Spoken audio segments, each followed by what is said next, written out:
What's up everyone, my name is Nathan and today I'm going to be doing a review of the iPhone 13 Pro in silver. By the way, this is my dog back here, Mose. Mose. Hey bud.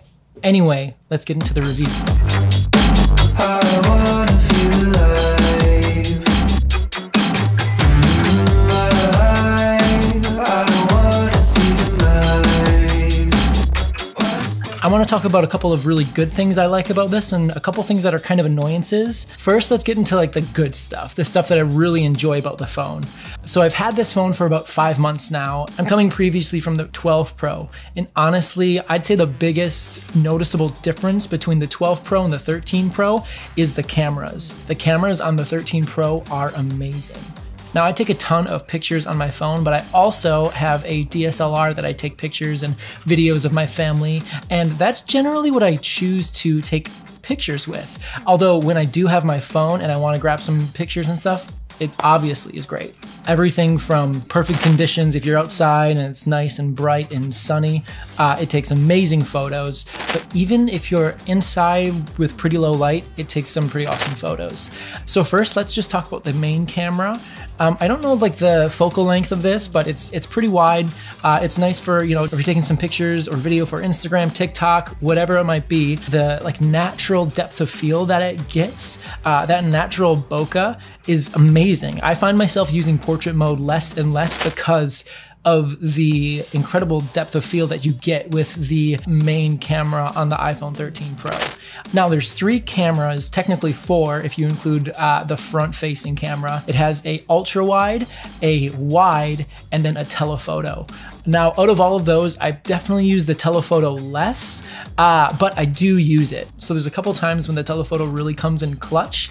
So I am a father, I have a couple kids, and recently they had some Christmas programs, and it was really nice to use that telephoto camera when I wanted to like zoom in right on my kid. So one annoyance I did have with the telephoto camera is that when I would zoom in, it wouldn't always switch to the telephoto camera. It would just do a digital zoom from the main wide camera.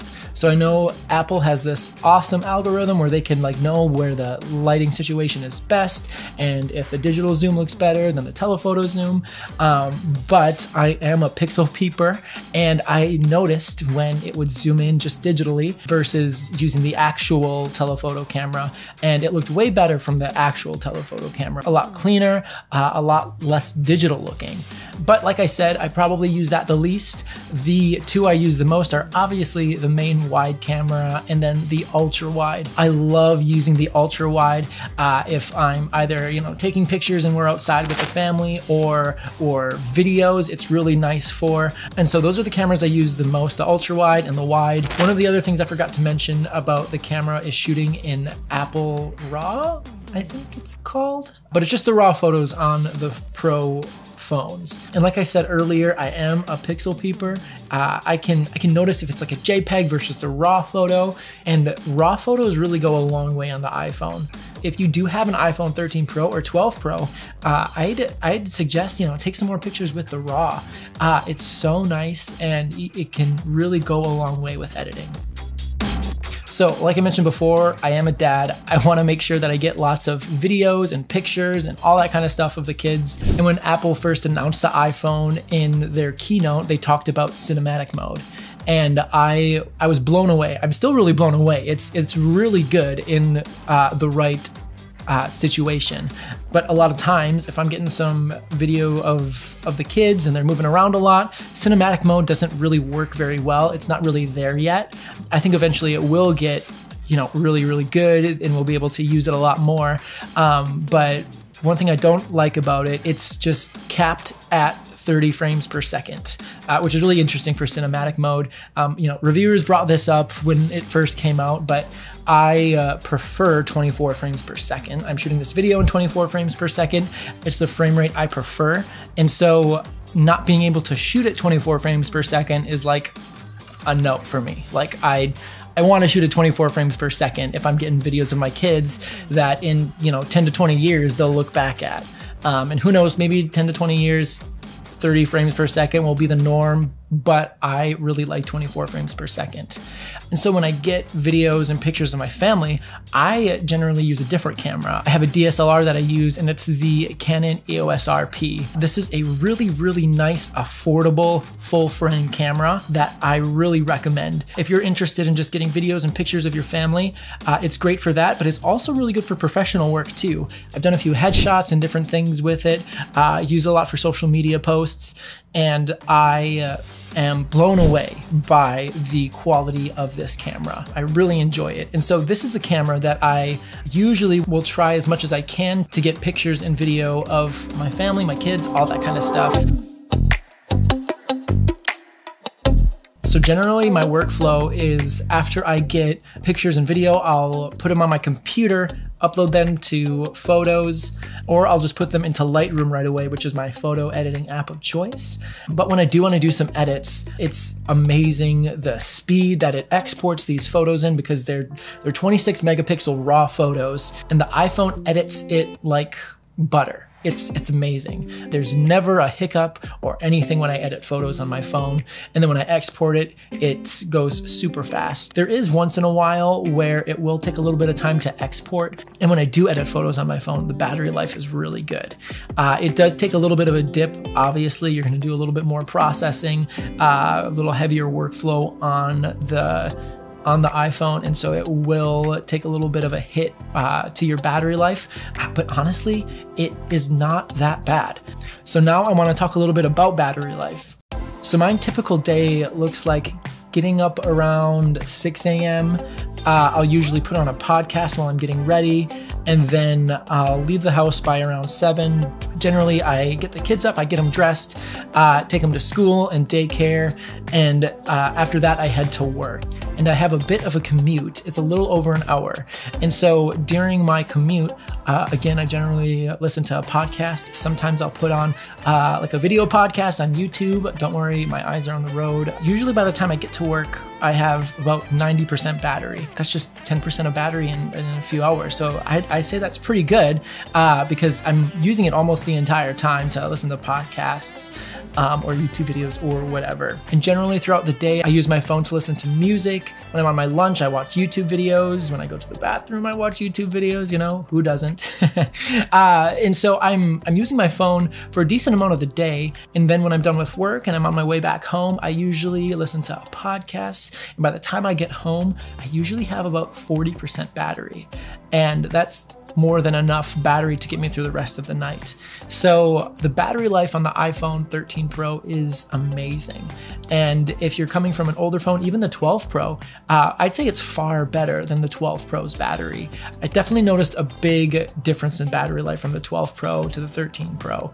The 13 Pro, I can get through a day, sometimes a day and a half if it's a pretty light load. Something else I really like about the iPhone 13 Pro is just the overall feel and look of it. It's a really, really premium feeling phone. When you grip it in your hand, you feel like it's worth $1,000, which, you know, it's expensive. Although I usually keep it in a case. Obviously for a video like this, I want to take it out of its case so you can see it in all of its glory, so I can see it in all of its glory. A lot of times if I'm at work, I'll just take it out of my case sometimes, but generally I keep it in its case. I'd say about 95% of the time. I also have a screen protector on it because years past, I didn't put a screen protector on my phone and it would just get scratched so easily. I've heard it's gotten a lot better with scratch resistance with the ceramic shield, but you know, I'd rather just put a screen protector on it and you know, forget it's there. And the screen protectors that they make for iPhones these days are really good. Like I have a screen protector on right now and it's like, honestly, you can't tell. I do eventually plan on selling it or trading it in to get a newer phone. And that really helps the trade-in value or the price that you can get for your phone if you sell it. And if you say that it's been in a case and had a screen protector the entire time, you can get a bit more out of it than if it's all scratched up. I always keep my phone in a screen protector and a case. You know, if you don't want to do that, that's fine. I completely understand. I didn't do that for the longest time until I had kids. And then you give them your phone and they throw it around, they drop it, and it will not last if it doesn't have a screen protector or a case. So that's why I keep my phone in a case and screen protector. Taking a little coffee break. I don't know if you guys like coffee or not, but I drink coffee pretty much every day. If I don't drink coffee, I get headaches. I'm a little addicted. I know I should probably take it easy, but I drink it pretty much every day. So let me know what you drink in the comments below. If you drink coffee or tea or just water. I definitely should drink more water. You should drink more water. Water is really good for you. Now, another thing I wanted to mention about my iPhone 13 Pro is the screen. So my first impressions of the screen, I was blown away. I loved it. I was like, wow. Every other screen that doesn't have 120 hertz is garbage. I hate it. That wore off really quickly. I got used to it really, really quickly. Honestly, if the next iPhone, which I know they won't do this, if the next iPhone has a 60 hertz display, I'd be completely fine with it. 120 hertz is nice, but it's not as amazing as a lot of people said it was, or even as I said it was, because on my iMac, it's just a 60 hertz display, and I honestly don't notice when I switch between this and the iMac. So the 120 hertz is nice. It's not super necessary, but that's not the only good thing about the screen. This screen is super bright and color accurate. It's really nice when I'm editing photos to get that color accuracy. I can really trust the display when I pull it up on my iMac, or if I'm viewing it on my wife's iPad. It looks consistent throughout each. I don't know if that's all because they're Apple displays. Sometimes too, I'll throw a little slideshow up of the kids on our TV, and they look really good. And so really color accurate display, which is really nice to edit photos on. I really like the display on the iPhone. Plus it gets really bright, which is really nice for those situations when you're outside and you want to watch a video, or if there's just tons of light wherever you are, you can crank that brightness up all the way and you can see whatever you're looking at. And so brightness is definitely never a problem with this screen. All right, so I've said a lot of good things about the phone, and I mean, honestly, how could you say anything bad about the phone? It's a really awesome phone. Hasn't slowed down for me at all. It stayed nice and fast, and when I'm going through different apps or whatever, it's really snappy and really, really good. One annoyance I wanted to talk about though is with the macro camera. Now, it's really nice that the iPhone comes with a macro camera. And it's like a good little party trick. You can get really close to your jeans or a flower or whatever. But that's kind of where it ends. It's not terribly useful. I've seen a lot of people on Twitter, for instance, Patrick Tommaso, he has taken some really awesome macro photos with this camera, but I honestly never use it, and it gets in the way a lot of times. If I get really close to the subject I want to take a picture of, it will switch from the main camera to the macro camera, and the quality just drops immediately. And it's not at a very close distance. I can probably be right up to this recorder here, and it'll switch to the macro camera just from here, and it's not like I'm very close to it. I wish that they would let you control the macro camera, because they don't let you. If it switches to the macro camera when I'm trying to get a picture of my recorder here, I can't change it. I have to back up, or you get closer, or just whatever until it switches back to the main camera. Because like I said, I want that depth of field, and when you get more depth of field when you get closer to your subject. And then when I get closer to the subject, it switches to the macro camera, and the macro camera looks awful, and then I lose all of that depth of field. And so I really wish that they would let you change it. I mean, obviously that's like a software update thing. And so they could definitely do that, and I really hope they do eventually. I think I pretty much covered everything that I really enjoy about the phone, my few annoyances with the phone.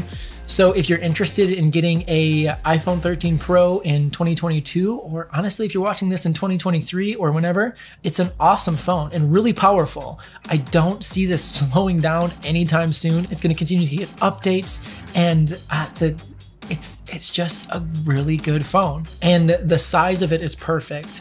For a few years I had the Plus phone.